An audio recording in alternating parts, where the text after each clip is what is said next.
Remember when people lied about their age to storm the beaches of Normandy? When America had a foreign threat, we were able to reach deep into our population and draft able-bodied men, people who actually identify as men.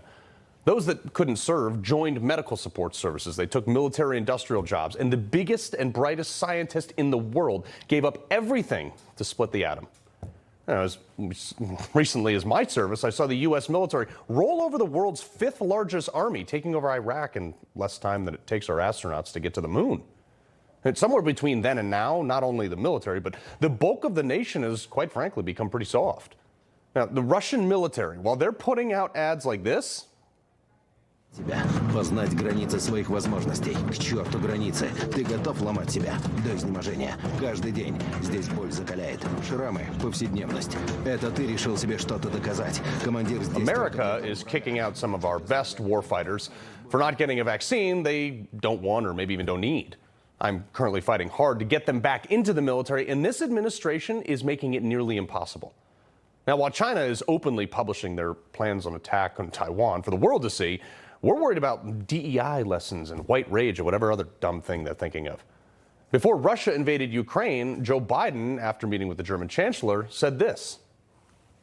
Today, the chancellor and I discussed our close cooperation and developed a strong package of sanctions that are going to clearly demonstrate international resolve and impose swift and severe consequences if Russia violates Ukraine's sovereignty and its territorial integrity. Yeah, I'm sure they're shaking in their boots, but they really didn't do anything. Yeah, he put some sanctions on, but do you think Putin really cares about economic sanctions? The Russian currency is stronger than ever because they're now selling oil to China, another person we boggled our relationship with. Who do these paper tiger leaders think they are? They're not fooling anyone. The rest of the world's gotten completely stronger, while America is getting weaker.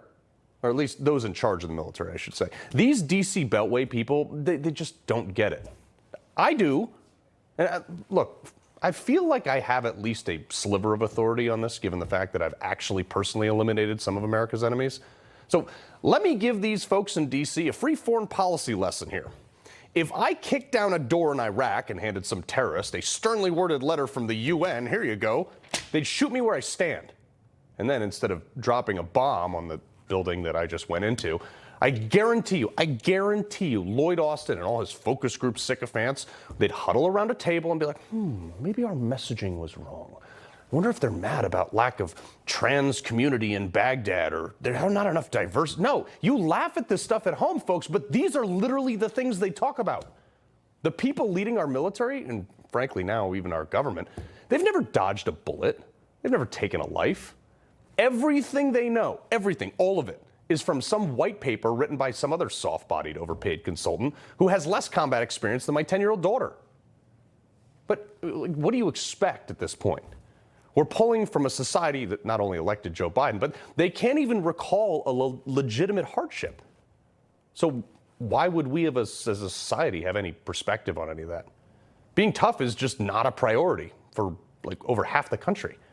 In fact, 77% of eligible age Americans, according to a new Pentagon study, are not physically fit enough to join the military. That's bad. Look, I'm getting older. I've been shot at, blown up. My medical record and list of injuries looks like the unabridged version of the Webster Dictionary. I'll be 40 in like 2 weeks, but I can guarantee you I far exceed the baseline standards for our current military. At 40. That should scare a lot of people domestically in our government, but it's emboldening our enemy right now. Recruiting has missed their marks across the board by double-digit percentages, and it continues to be a problem. Just to show you how far we've fallen, physically, the current U.S. Navy fitness standards are a joke. At my age, okay, they're done by age brackets, and according to the Navy, I would be considered fit for duty, being able to complete a whopping 29 push-ups. I mean, 9 if I suddenly claimed I was a woman. 9 push-ups. It's weird there's a difference there because war and bullets don't really care about your gender, but also at my age, I'd have to run a brisk pace of a 15-minute mile and a half. Yeah, and throw in a minute-long plank, I'm off to war. Those are the only continued physical requirements of my old branch of service. There's no annual swimming requirement either, despite the fact that we're on boats. But there's still they are still having problems recruiting to that standard. Now, thankfully, the SEAL community, they still do have their own standards, but they're gutted right now because some diversity officer has the SADS. This is the product of a generation that has called Uber Eats rather than walking down the block to get the damn food themselves. If you're worried about this, you should be. The rest of the world is very hostile towards us right now, and every single thing that has kept evil or terrorism or even communism at bay was the American military might. As recently as 2 years ago, America's enemies were not willing to roll the dice on finding out if their nation's capital would turn into a parking lot if they threatened us. Look, I'm not sensationalizing this. Our upper echelon is more worried about bullet points in their annual evaluations than putting bullets in bad guys. The rank and file, for the most part, they're still comprised of good men and women. They're conflict ready, sled dogs, ready for the fight. But the leash on actual warfighters, it's getting shorter and shorter. In under 2 years, Biden has dethroned America as a superpower. This is, of course, led by the face mask wearing Lloyd Austin, the guy who messed up 2 recent military withdrawals.